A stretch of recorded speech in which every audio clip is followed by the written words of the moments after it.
ഇതെന്തൊക്കെ കഴുത്തിലൊരു ലിപ്സ്റ്റിക്കിന്റെ പാട്? അതാ ഷംനാദിന്റെ പണിയാ. അയ്യേ അവൻ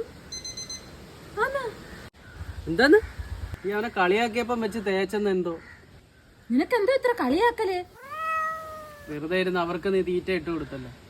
ഞാൻ ആ തൊഴിലുറപ്പ് പെണ്ണുങ്ങളുടെ മുന്നിൽ വെച്ച് എന്നെ ഒരു കളിയാക്കല്. എന്റെ തൊലിയാൻ മുറിഞ്ഞു പോയി. എന്തേലും വ്യത്യാസം ഉണ്ടെന്ന് നോക്കിയേ. പുതിയ ഗ്ലാസ്. അയ്യോ അതല്ല. ഏതല്ല? ഇപ്പൊ അത് അറിയണ്ട. അതിനകത്ത് വല്ല രഹസ്യമൊന്നുമില്ല. തേയില, പഞ്ചസാര, പിന്നെ ബിരിയാണിക്കിടുന്ന തടിയില്ലയോ, വിറകോ? ബിരിയാണി മസാല മേടിക്കുമ്പോ അതിനകത്ത് ഇങ്ങനെ എഴുന്നേറ്റ് നിൽക്കുന്ന 2 തടിയില്ലയോ, എന്തോ അതിന്റെ പേര്. എന്താ പോലെ തലയ്ക്ക് പിടിച്ചോ? കറുകപ്പട്ട. ആ പാട്ട ഇട്ടതാ സ്പെഷ്യലാന്ന് പറഞ്ഞ് നിനക്ക് കൂച്ചാൻ തന്നത്.